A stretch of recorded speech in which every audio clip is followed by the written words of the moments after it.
Kedai Cafe Feel yang berada di daerah Pelaju Palembang menawarkan beraneka jenis kopi Nusantara, khususnya kopi yang berasal dari kabupaten di Sumatera Selatan, yaitu Oku Selatan, Lahad, Pagar Alam, dan Semendo, Kabupaten Muara Enim. Asep, pemilik kedai Cafe Feel, menjelaskan kedai ini memiliki misi untuk mengkopikan Indonesia, khususnya Sumatera Selatan, yaitu dengan cara mengenalkan kopi khas daerah-daerah Sumatera Selatan yang tidak kalah nikmatnya dengan kopi dari daerah lain selama proses pengolahannya tepat.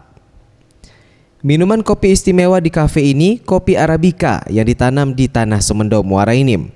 Kopi diambil langsung dari petani kopi dengan menggunakan standar operasional pengolahan.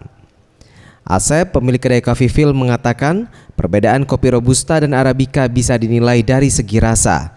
Arabica cenderung lebih asam dan Robusta lebih pahit. Sebenarnya pada dasarnya kalau di Arabica sama Robusta, kalau dari segi rasa Arabica lebih asam dan kalau Robusta itu lebih pahit. Dari ketinggian tempat mereka hidup pun sudah berbeda. Arabica itu bisa hidup di atas 1000, sedangkan kalau Robusta itu di bawah 1000. Di Cafe Feel, kalangan peminum kopi dapat belajar untuk menjadi penikmat kopi, karena di sini tidak hanya mengkonsumsi, namun bisa tahu lebih mendalam tentang kopi, khususnya kopi yang ditanam di Sumatera Selatan.